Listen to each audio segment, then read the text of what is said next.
Fresh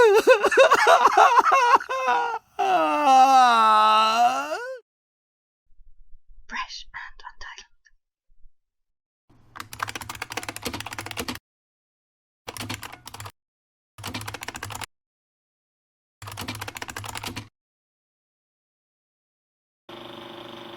Hey kids. Hey Daddy, today I think I'm going to write a book. Tomorrow I'll have a pony, but today I'm going to write a book. Okay, so this week's episode is probably our third full-length one. So Emma and I, we have come up with the top probably between 8 to 10 things that you need to know, have handy at your disposal in order to move forward with the best possible tools to finish your short story or your novel and succeed. I never, ever, ever sit down to write unless I have a dictionary and a thesaurus with me. I have actual hard copies, but it takes so long to pick up a book and go look through it. Mm-hmm. You've no excuse. There's hundreds of them on the internet, and they're mostly all like, if you have Collins Dictionary, the Oxford Dictionary, you can go onto any of their websites, free, nothing. I just use dictionary.com and thesaurus.com, and I can't work without them. And the reason for it?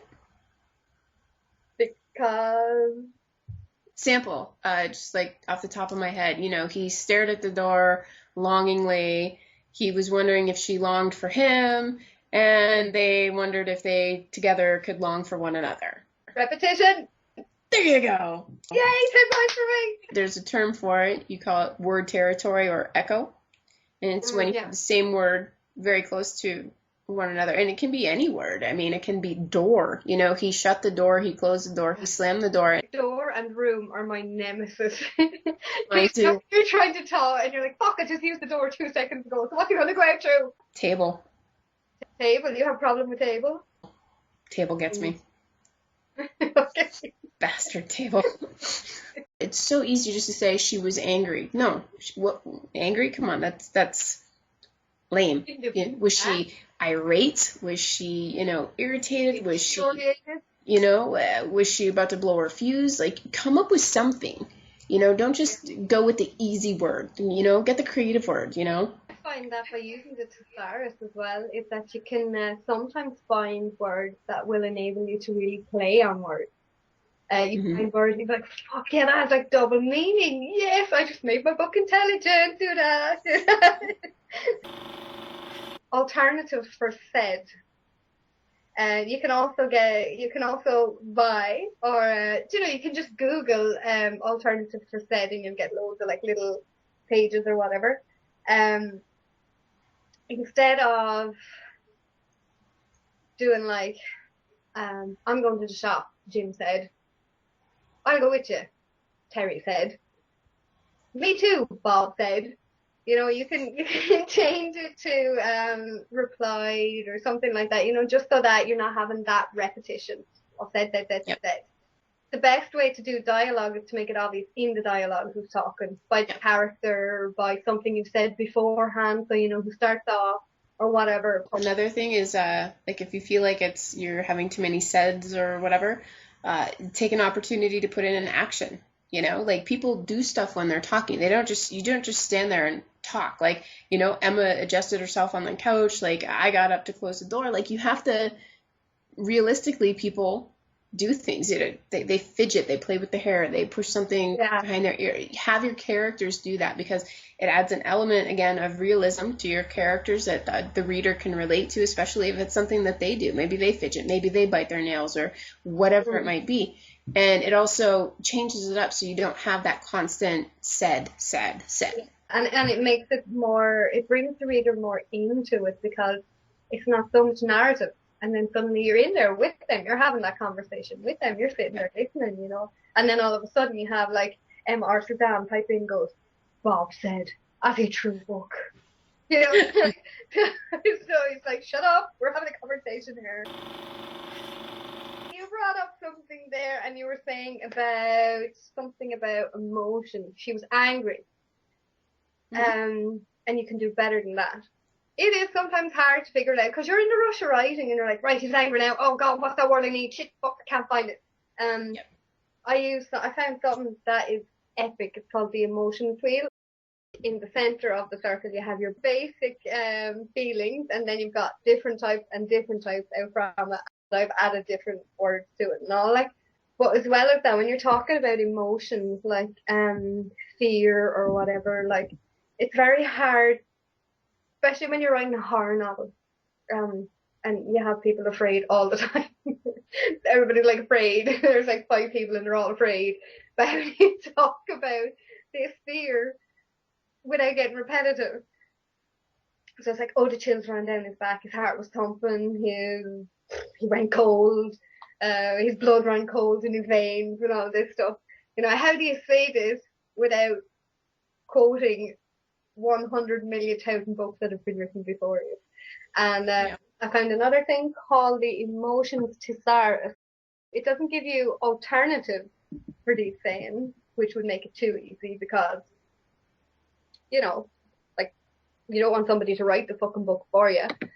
So it's just basically like you pick your emotion and then it'll have the emotion there and it'll give you a definition of the emotion and it'll give you like physical signals, mental signs, and you might pick up something from it that will make you come up with a whole new thing that maybe in 20 years will be a cliche, but hey, you invented this cliche. So Yep. Kudos.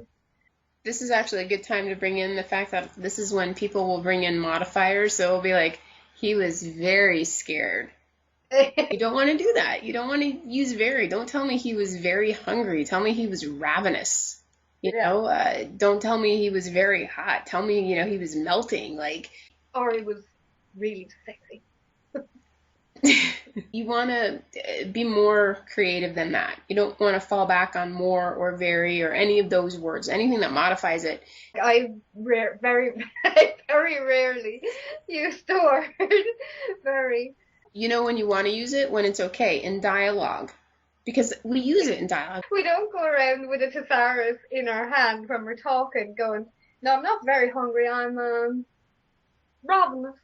Dialogue has to be realistic. Like, it has to be how you talk. You talk in contractions, you talk in slang, you talk in, I'm very hungry. Like, I mean, you're not, like you said, I'm ravenous. Okay, all right, you believe I'm ravenous? For the actual writing part, yes. Get your thesaurus, your dictionary, use those words, get creative. Dialogue, however, keep it real. You're going to have a lot more narrative than you have dialogue. So you're stuck into your narrative and you're like writing things properly and stuff. So it can creep into your dialogue. So when I'm editing, I actually talk the dialogue all the time. Mm-hmm. Oh, that doesn't sound right. You would not say it is not. Say it isn't. Your story has to have a story. Well, actually, yeah, that's actually a good point. Like, what do you want people to take away from what they read? Like, it doesn't have to be some phenomenal hidden message or something like the fucking Matrix or anything like that. It doesn't have to be that deep. It just has to have a reason for being written. It could be, if you write science fiction, you might just want to be talking about a new type of technology and how it changes the future. If you're writing about time travel, decisions, do you change the past, do you change the future, do you not do anything? Like, something has to happen in your story to make it interesting. And like you said, it doesn't always have to have a message that you take away, like, ooh, be nice to the environment or whatever, though. You should be nice to the environment. Yeah, kids.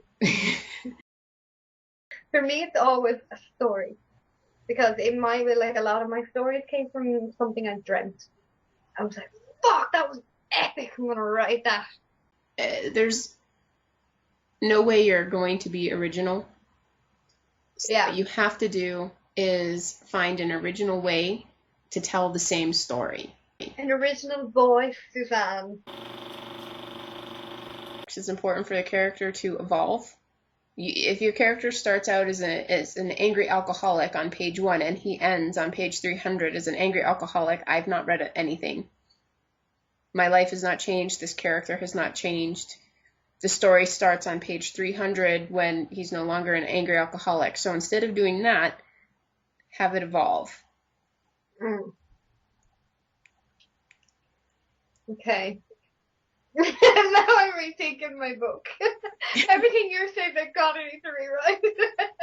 I'm not saying that they have to like evolve into a better person. They could become a worse person. Evolving doesn't mean like a higher plane of existence. It just means changing. Like the character has changed in some fundamental way. That it's a character arc, and that's so important because that's what the reader's looking for. They're looking for the story and how this character interacts with your story, because the two go together. You guys should subscribe. You should really subscribe to us. We got connections. And we're working really hard. Emma's working really hard over there on the technical end, and I'm working really hard on the research and guest end, and so we're becoming kind of professional, guys. Don't know how to write? F you. And I think I've only had to use this once. Oh, I'm gonna have to up my game. I don't know. Maybe you didn't drink enough. I don't know what's going on. Like last episode, I was drinking wine at dinner, so I was pretty well watered up, when I came there. By the end of the show, my back teeth were swimming, I was like, whoa. Yeah, and then there was the whole part about you trying to get her husband naked on the camera, which... Well, like, he was already naked. I just wanted to get him on the camera. Yeah, because, like, people don't do that. What do they do on YouPorn? Okay. I know anything about YouPorn. Writing channel, folks. Yeah! Writing channel. My work here is done.